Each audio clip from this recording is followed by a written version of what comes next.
Today we're assembling our Cochin bed base. We've got all the fixtures and fittings we need, and the first step is to attach the threaded bolts to the head and foot end sections of the bed. This bed is a king-size Cochin bed base made in solid pine. This bed uses our Nevada style assembly method, which is super simple, and most of our beds are assembled in this same way. Once the bolts are screwed into place, the next step is to slide the dowels into the holes on the end of the side rails.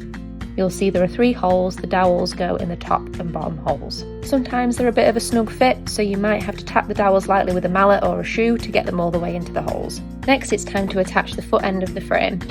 It's easiest with 2 people for this step, but you can do it by yourself if needed. The threaded bolt we attached earlier slides into place in the middle hole between the 2 dowels, and the dowels slide into the holes on the corresponding piece. Next, we attach the half-moon washers and nuts onto the threaded bolts, which are now visible through a hole in the side rails.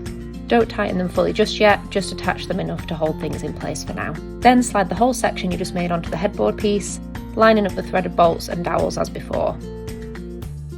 Stand back and make sure that everything is square before continuing. Because we haven't tightened everything fully at this stage, you can gently move the bed into the right position now. Once you're happy, go in with the spanner provided and tighten up all the bolts by hand. Make sure not to over tighten them. Next, we attach the centre rail. The centre rail has built-in metal fixtures on each end, which slot into place at the head and foot end of the bed, as you can see. Finally, we get the slats ready to go on the bed. This is the most time-consuming part, as you need to slot all the end caps onto the beech slats included with the bed. We'll speed this up for you.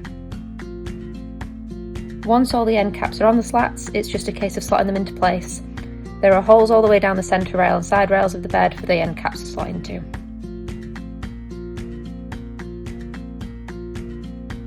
And you're done! Stand back and admire your handiwork. You've just assembled a solid wood bed from Natural Bed Company.